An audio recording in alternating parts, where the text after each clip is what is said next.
Hoy deseo que fijemos nuestra atención en Mateo 7:7.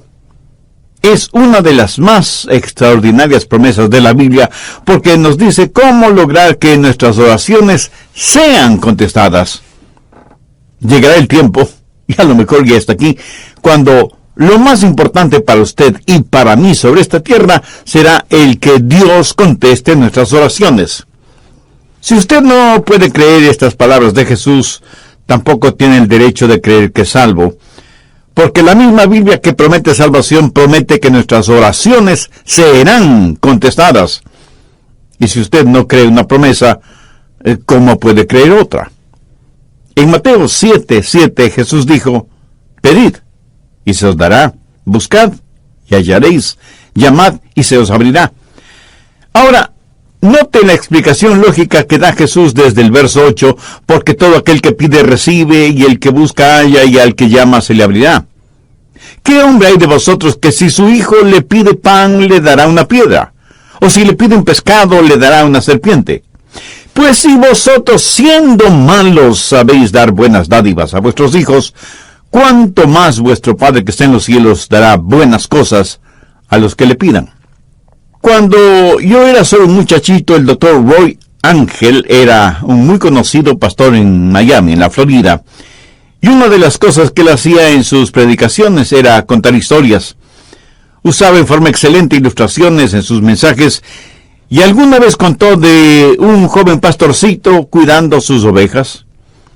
Un día ese joven pastor vio en el suelo una flor de increíble belleza. Se arrodilló para mirar más de cerca esa flor y le fascinó tanto que con sumo cuidado la sacó con raíz y todo del suelo, y poniéndose de pie y teniendo la flor en la palma de sus manos, la contempló más de cerca. Cuando así lo hizo, una montaña cercana pareció que se abrió por la misma mitad. Unas enormes puertas se abrieron de par en par en la montaña, y los brillantes rayos del sol iluminaron toda clase de tesoros en esa montaña abierta. El pastorcito jamás había visto nada semejante, así que, dejando la flor en el suelo, fue hacia ese tesoro, y comenzó a recoger en su manto rubíes, diamantes, esmeraldas, zafiros, perlas, oro y plata. Su manto estaba repleto de ese tesoro. Él no era más que un pobre pastor, pero ahora iba a ser un rico pastor. Y con ese fabuloso tesoro comenzó a bajar la montaña, cuando escuchó una voz que le decía: no te olvides de lo mejor. Y él, mirando a su alrededor, se preguntó: ¿qué puede haber algo mejor de lo que ya tengo? Y siguió su marcha, pero escuchó nuevamente la voz: no te olvides de lo mejor. Esta vez no hace ningún caso a la voz, y corriendo más que caminando, desciende de la montaña. De pronto, con gran estruendo, las enormes puertas que vio en la montaña se cerraron, y la montaña desapareció completamente. Y el momento que la montaña desapareció, también desapareció el fabuloso tesoro que creía tener en su manto. Y volvió a escuchar la voz que le dijo: lo mejor era la flor, porque la flor era la llave para abrir la montaña, y tú dejaste esa flor allá en el suelo, en la montaña. Por supuesto, es solo una ilustración, un cuento, una fábula, una parábola. Usted llámela como quiera llamarla, pero escuche, lo mejor, la llave para abrir todos los tesoros del cielo es la oración. No se olvide de lo mejor. Jesús dijo: pedid y se os dará; buscad y hallaréis; llamad y se os abrirá. Jesús dice que si pedimos, si buscamos, si llamamos, se nos dará, hallaremos y se nos abrirá. Por lo tanto, no hay sustituto para la oración. Si usted pierde una pierna o un brazo, en la actualidad los puede reemplazar con una pierna o brazo artificial. Hoy por hoy hay sustitutos para la comunicación. Si el teléfono regular falla, hay teléfonos celulares, inalámbricos, emails, Facebook, Twitter, Internet, y quién sabe qué otras cosas más nos depara el futuro. Pero la verdad es que no hay sustitutos para la comunicación. Y ya no es cosa de ciencia ficción que un día de estos los clones sustituirán a los seres humanos. Y sin embargo no hay sustituto para la oración. Ni la elocuencia, ni el intelecto, ni la energía, ni el entusiasmo, ni las buenas intenciones son reemplazo para la oración. Yo creo que el más grande recurso del mundo aún no utilizado es la oración. Se estudia para ver cómo se puede aprovechar la tremenda energía que hay en los relámpagos o en las inmensas olas del océano, o cómo aprovechar más eficientemente la energía solar.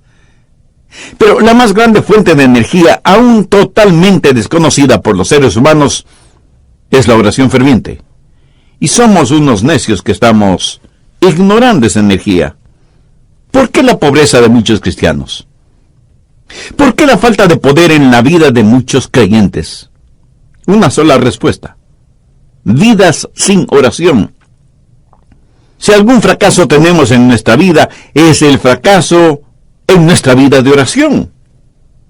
No tendríamos pecados en nuestras vidas que la oración ferviente no hubiera podido ayudar a evitarlos. No hay ninguna necesidad mayor en nuestra vida que desarrollar una vida de oración. Y alguien seguramente me preguntará: Pastor, ¿por qué Dios quiere que oremos?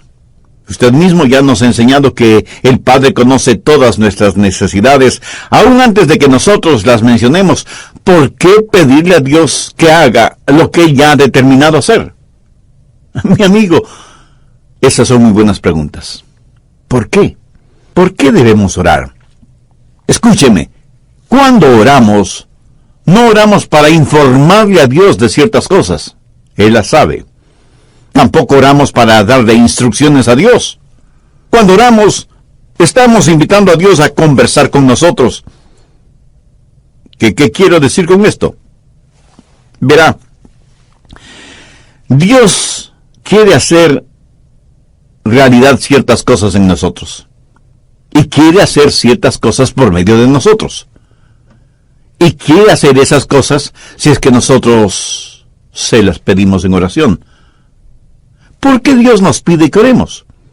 Primero, por un factor de compañerismo. Juan 15:7. Si permanecéis en mí y mis palabras permanecen en vosotros, pedid todo lo que queréis y os será hecho. ¿Qué es lo que Dios quiere que hagamos? ¿Dios simplemente quiere darnos cosas? ¿O quiere Dios tener comunión, compañerismo con nosotros? Dios quiere que tengamos comunión con Él. Por lo tanto, Dios dice que oremos porque por medio de la oración permanecemos en Él y Él en nosotros. Dios puede estar sin nosotros, pero nosotros no podemos estar sin Dios. Cuando usted ora y Dios contesta, usted habita en Él y Él en usted. Somos colaboradores de Dios. Pablo en 2 de Corintios 6:1 dice: así pues, nosotros como colaboradores suyos. ¿Lo ve? Hay este factor de la comunión, del compañerismo, de la amistad. Segundo, el factor del desarrollo. No hay nada que pueda ayudarle a crecer como cristiano que la oración. Cuando permanece en el Señor Jesucristo y Él permanece en usted, crecerá espiritualmente en la misma proporción que la que ora. ¿Alguna vez se ha preguntado por qué Dios no contesta sus oraciones inmediatamente?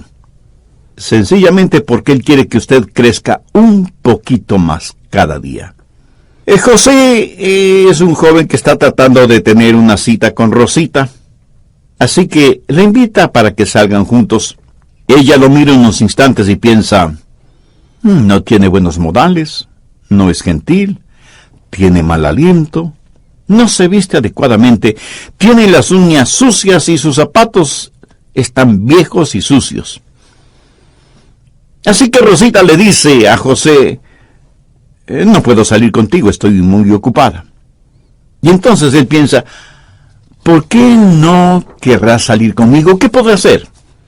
Más tarde le pregunta a un buen amigo suyo: Raúl, quise tener una cita con Rosita, pero ella prácticamente me rechazó.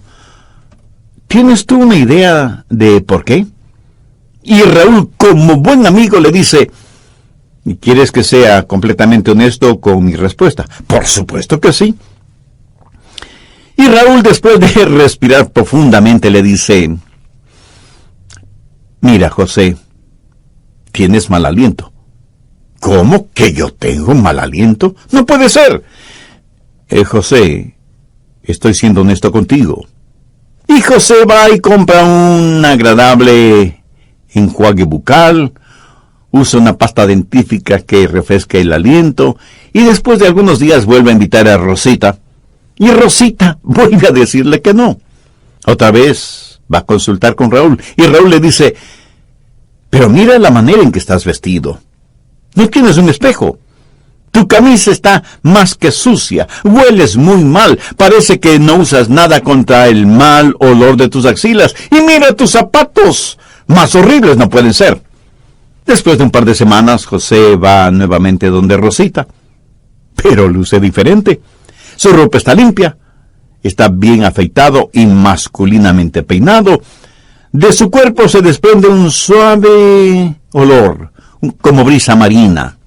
Sus uñas están recortadas y limpias, y sus zapatos parecen de charol. Y le dice, Rosita, ¿quieres salir conmigo? Te invito a tomar unos helados. Y casi no lo pudo creer cuando ella le contestó, José, me dará mucho gusto salir contigo. Y los dos tuvieron una tarde maravillosa. Sí, yo sé que esto es solo una ilustración, pero escúcheme. Algunas veces nos acercamos a Dios y simplemente le decimos, Dios, haz esto. Pero hay algo que Dios quiere que nosotros hagamos primero, y es orar, porque la oración ayuda a desarrollar nuestras vidas. Cuando Dios no nos da algo que le hemos pedido, enseguida preguntamos, ¿por qué Dios no contesta mis oraciones? Y el Espíritu Santo nos dice, porque hay pecado en tu vida. Eres egoísta, eres carnal, te interesa más lo temporal y material que lo espiritual y eterno. Mi amigo, marque mis palabras. Hay un factor de desarrollo en nuestras vidas. Cuando oramos, Dios nos hace crecer por medio de la oración. Tercero, el factor de la dependencia en la oración. Dios nos hace crecer espiritualmente por medio de la oración.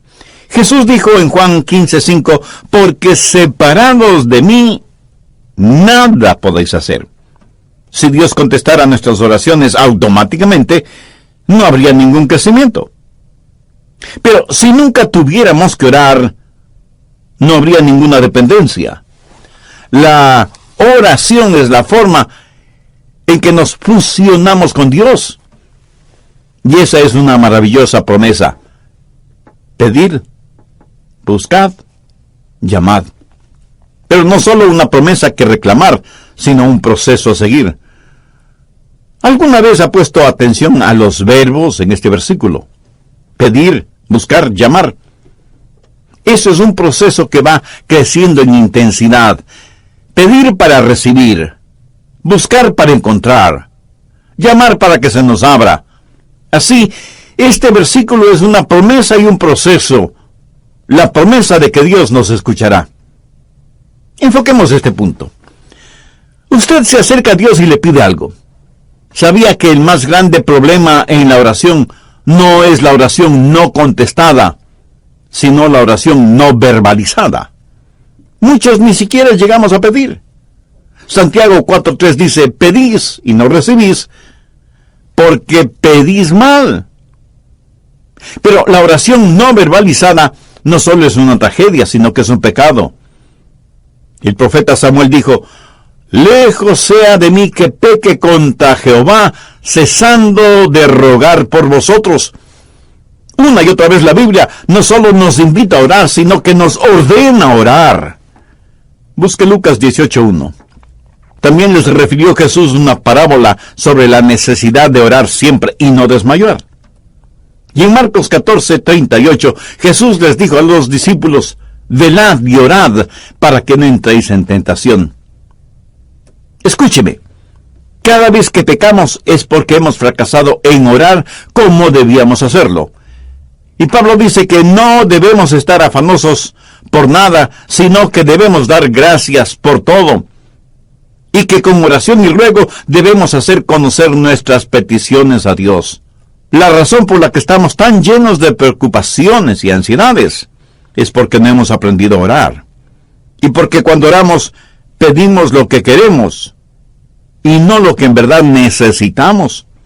Una buena manera de probar si lo que pedimos es correcto o incorrecto es preguntándonos, ¿puedo pedirle esto a Dios? Si su propia respuesta es negativa, pues no se atreva a pedírselo a Dios. Y si es incorrecto pedírselo a Dios, entonces es incorrecto el tenerlo o el hacerlo. No divida su vida entre lo secular y lo sagrado. No piense que cuando ora, Dios está interesado en unas cosas y no en otras. Se puede imaginar a Jesús viviendo de esa manera. Cada día es un día santo. Y cuando estamos en la voluntad de Dios, todo lo que pidamos en oración, le puedo asegurar que estará de acuerdo con la voluntad de Dios. Y si usted me pregunta, pastor, ¿y qué de las cositas pequeñas? Porque yo oro solo por las cosas grandes. Mi amigo, ¿qué es pequeño o qué es grande delante de Dios? Debemos orar por todas las cosas. Sí, ore por la salud de su cónyuge o sus hijos, ore por su trabajo o su negocio, pero ore también por el fin de semana o las vacaciones con su familia. Pastor, ¿qué si es que quiero las cosas equivocadas? ¿Debo orar por eso? Por supuesto que sí. Pero ore para que Dios le quite ese deseo que tiene por las cosas equivocadas. Dios no le contestará a menos que usted le pida. Y eso significa que usted expresa un deseo. Pero cuando usted busca, eso es una experiencia descubierta. Verá, muchas veces pedimos las cosas equivocadas. Muchas veces no estamos en posición de pedir nada. Muchas veces las cosas por las que pedimos son totalmente desconocidas para nosotros. Así que la oración verdadera está eslabonada con la búsqueda. Y el propósito, la voluntad de Dios, pudiera ser que necesitamos buscar. Un día una señora me llamó y me dijo, pastor, necesito que venga a mi casa. Tengo necesidad de que ore conmigo por algo muy importante. Así que fui a su casa y ella me dijo, pastor, mi hijo es un borracho y a su esposa, mi nuera, le diagnosticaron cáncer. Le he pedido a mi hijo que venga para que usted ore por nosotros. Y ahí estábamos los tres, el hijo, la madre y yo, el pastor. Nos arrodillamos para orar. Ella oró, yo oré, y el hijo, un hombre de tal vez unos 35 años, me dijo, pastor, usted no está orando. Yo pensé que había orado en voz muy baja, y por eso él no me había escuchado. Volví a orar, elevando el tono de mi voz, y sin embargo, él me dijo, pastor, por favor, ore. Eso me incomodó en cierta forma, pero oré un poco más. Cuando abrí los ojos, la mamá ya no estaba con nosotros. Solamente estábamos él y yo. De pronto escuché ruidos en otro cuarto, y fui hasta allá, y encontré a la mamá de él totalmente extendida en el suelo con los brazos en cruz, orando intensamente, y escuché su oración. Era como si ella en su oración estuviera abriendo las puertas del cielo, llegando hasta el trono de Dios, y ahí depositar la angustia de su corazón. Le escuché hacerle acuerdo a Dios de sus promesas, derramando su alma en favor de su hijo. Y me di cuenta de algo. Ese hombre durante su niñez y su juventud seguramente vio muchas veces orar a su madre de esa manera, orando intensamente, y por eso él me dijo, pastor, usted no está orando. Ese día aprendí una importante lección acerca de la oración, lo que significa acercarse al trono de Dios en oración. Y eso, mi amigo, no solo es una oración que pide, sino una oración que busca. Pero no solo debemos pedir y buscar, sino que como Jesús lo dijo, debemos llamar. Y con esa acción estamos expresando una determinación. El llamar significa que no nos detendremos hasta que obtengamos aquello que le pedimos a Dios, o hasta cuando Dios nos diga no. Veamos Lucas 11 por un momento, desde el verso 5. Les dijo también, ¿quién de vosotros que tenga un amigo va a él a medianoche y le dice, amigo, préstame 3 panes, porque un amigo mío ha venido a mí de viaje, y no tengo que ponerle delante? Y aquel respondiendo desde adentro le dice: no me molestes, la puerta ya está cerrada, y mis niños están conmigo en cama, no puedo levantarme y dártelos. Os digo que aunque no se levante a dárselos por ser su amigo, sin embargo por su importunidad se levantará, y le dará todo lo que necesite. Esa es la parábola. Ahora mire los versos 9 y 10. Y yo os digo: pedid, y se os dará; buscad, y hallaréis; llamad, y se os abrirá. Porque todo aquel que pide, recibe; y el que busca, halla; y al que llama, se le abrirá. Ahora usted tiene que entender algo sobre esos tiempos bíblicos.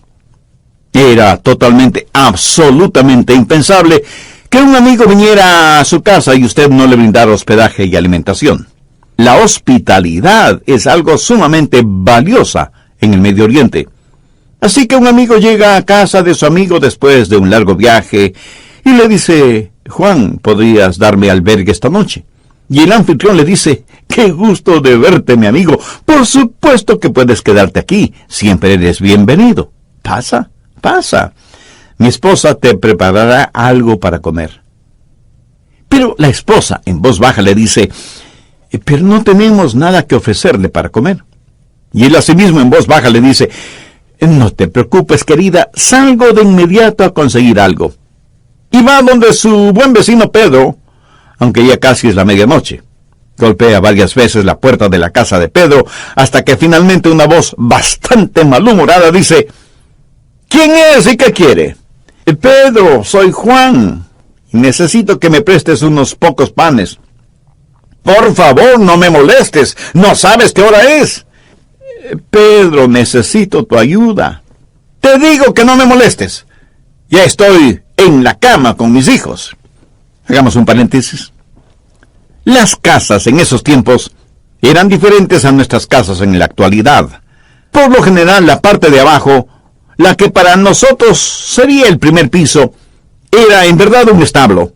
Por la noche ahí ponían a todos los animales para que el calor del cuerpo de todos esos animales abrigara la casa. Una especie de calefacción animal natural. Las familias vivían encima de ese establo y el espacio no era demasiado grande, por lo que todos dormían en un solo cuarto. Y cuando alguien se despertaba y se levantaba, pues despertaba todo el mundo. Y las cerraduras en esos tiempos eran muy complicadas. No era cuestión sencillamente de utilizar la llave. Había que bajar del segundo piso, despertando a todos, cruzar entre los animales, hacer un tremendo ruido quitando las seguridades de la cerradura. Así que para cualquiera no era fácil simplemente bajar y abrir la puerta. Pero Juan insistió e insistió hasta que Pedro, para que no le moleste más, le dio los panes que necesitaba. Lo hizo no necesariamente porque Juan era su buen amigo, sino porque Juan fue insistente. No aceptó un no como respuesta.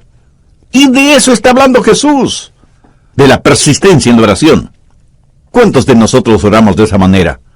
Note que en este versículo los verbos están en tiempo presente, lo cual significa manténganse pidiendo, manténganse buscando, manténganse llamando.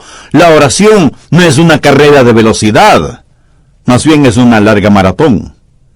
En el Evangelio de Lucas capítulo 18, Jesús también habló acerca de una viuda que fue donde un juez injusto, buscando justicia. Este juez no tenía miedo de Dios ni de los hombres. Era un ateo, un juez ególatra. Y la viuda venía una y otra vez porque necesitaba hablar con el juez. Finalmente el juez falló a favor de la viuda porque, como ese juez mismo lo dijo, no quiero que me agote la paciencia. Esta ilustración la utilizó Jesús para poner de relieve que si un juez injusto puede actuar de esa manera, ¿cómo un juez justo no va a escuchar nuestras oraciones? Dios no es como un juez injusto. Y si Dios, el juez justo, nos contesta, no es para librarse de nosotros antes de que se le acabe la paciencia. Dios quiere que persistamos en la oración porque Él está haciendo algo en nosotros y por medio de nosotros. Y siempre vamos a encontrar a Jesús enseñando la persistencia en la oración. Y sea que usted lo entienda o no, es una enseñanza bíblica. Permítame también mencionar a la mujer sirofenicia que desde lo que es hoy el Líbano se acercó a Jesús para buscar ayuda para su hija que estaba poseída por un demonio. Es profundamente interesante la conversación de Jesús con esa mujer griega. Vayamos al capítulo 7 de Marcos, desde el verso 26. La mujer era griega y sirofenicia de nación, y le rogaba que echase fuera de su hija al demonio. Pero Jesús le dijo: deja primero que se sacien los hijos, porque no está bien tomar el pan de los hijos y echárselo a los perrillos. Respondió ella y le dijo: sí, Señor. Pero aún los perrillos debajo de la mesa comen de las migajas de los hijos. Entonces le dijo: por esta palabra, ve, el demonio ha salido de tu hija. Y cuando ella llegó a su casa, halló que el demonio había salido, y a la hija acostada en la cama. Cuando Jesús usó la palabra perrillos, hacía referencia a perritos mascotas. Note que la mujer no se siente ofendida por eso, y más bien le dice a Jesús que aún los perrillos están felices de comer las migajas de pan que caen de la mesa.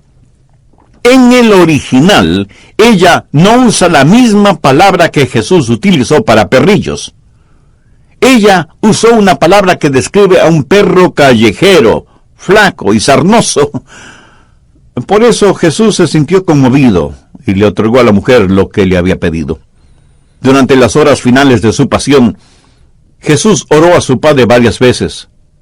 Jesús, el Hijo de Dios, prevaleció en la oración. El apóstol Pablo habla de una espina en la carne y dice que 3 veces le pidió a Dios que se la quitara. Esto significa que Pablo tuvo 3 extensas sesiones de oración sobre un largo periodo de tiempo, hasta que Dios le contestó. Pero Dios no le contestó como Pablo se lo pidió, sino como Dios quiso contestarle. Elías oró por lluvia, y estando en el monte Carmelo, envió a su criado a ver si descubría alguna nubecita en el cielo. Nada. 6 veces dio la orden y 6 veces la misma respuesta. Nada.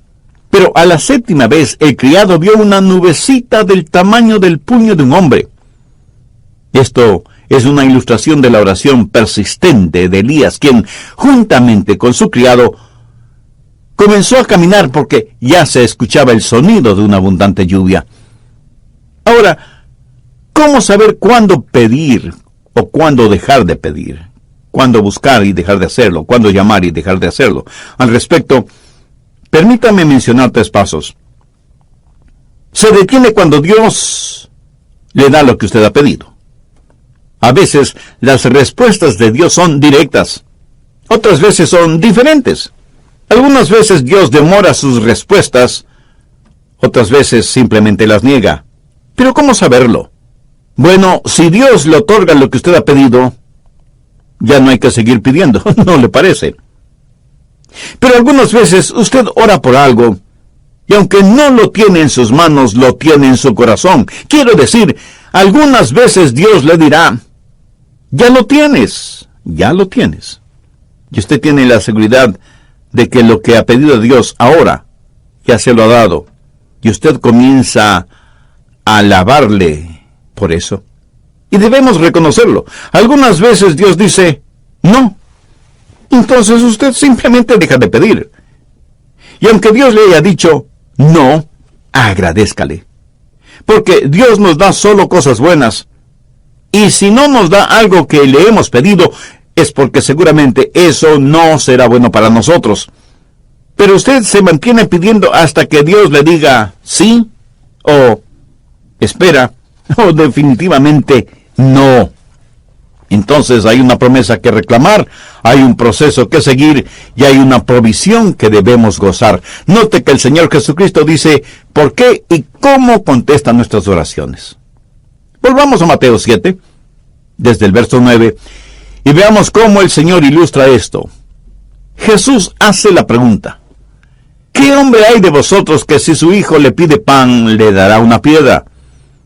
¿O si le pide un pescado, le dará una serpiente? Pues si vosotros, siendo malos, sabéis dar buenas dádivas a vuestros hijos, ¿cuánto más vuestro Padre que está en los cielos dará buenas cosas a los que le pidan? Ahora, ¿cómo sé que Dios va a contestar la oración? Pues note lo que Jesús está diciendo. Es algo razonable y que va de acuerdo a nuestra naturaleza humana. Tome un hombre que no ha sido salvado, un hombre que no conoce a Dios. Si sus hijos le piden comida, no les dará comida. Jesús dice que si nosotros, siendo malos, sabemos dar cosas buenas a nuestros hijos, ¿cuánto más nuestro Padre Celestial no nos dará cosas buenas si es que le pedimos? ¿Por qué sus oraciones serán contestadas? Pues porque Dios es bueno. Sabe eso con certeza en su corazón, en su mente. Dios es bueno. Dios se deleita en contestar sus oraciones. Dios quiere contestar sus oraciones porque nuestro Dios es un buen Dios. Pero Dios no solamente que es bueno, sino que además es sabio. Si usted le pide pan, tenga la seguridad de que no le dará una piedra. Él nunca nos dará algo que sea malo. En la Palestina abundan miles y miles de pequeñas rocas que por su color y su textura parecen pequeños panes. Si usted le pide a Dios pan, Él le dará pan, no una roca que parezca pan. Ahora escúcheme, si usted le pide una roca, Él no le dará una roca. Él no le dará ninguna cosa mala, aunque usted se lo pida. ¿Por qué? Porque Dios es bueno, sabio y capaz. Yo tuve un padre terrenal a quien amé mucho. Cuando cumplió sus 86 años, pensaba que tenía solo 40. Ah, mi querido padre. Él tenía sus limitaciones como todos los seres humanos las tenemos. En cambio, mi Padre Celestial no tiene limitaciones. En Él tengo la simpatía de un padre y la soberanía de un rey. Él es un padre que me escucha y un rey que me contesta. ¿Por qué Dios contesta, escucha mis oraciones? Porque Él es un Dios bueno, sabio y soberano. ¡Qué poderoso Dios al que servimos! Nosotros somos unos necios si es que no aprendemos a orar. Jesús dijo que si pedimos se nos dará, si buscamos lo encontraremos, y si llamamos nos será abierto. La cosa más sabia que podemos hacer es aprender a orar. Es Dios su Padre Celestial. Aquí Jesús no está hablando a la gente perdida, está hablando a los salvados. Si el Señor Jesucristo aún no es su Salvador, significa que usted necesita ser salvo, y puede serlo ahora mismo, si ese es el deseo de su alma. Le invito a repetir conmigo una sencilla oración. Dígala con sus propias palabras, pero dígalas con profunda fe, con sinceridad y con convicción. Dios eterno y Padre Celestial, tú sabes que la oración no es uno de mis puntos fuertes, de hecho, es uno de los puntos más débiles de mi vida espiritual. Pero hoy me acerco a ti para pedir tu gracia y misericordia, no solo para que me perdones, sino también para que me ayudes a desarrollar mi vida de oración. Señor Jesús, tú siendo el unigénito Hijo de Dios, entregaste tu propia vida en la cruz del Calvario para pagar la culpa de mis pecados, para perdonarme, para limpiarme, para salvarme y sanarme espiritualmente. Este momento, con fe incipiente, pero firme, te invito a que vengas a morar en mi corazón y seas mi Salvador y mi Señor.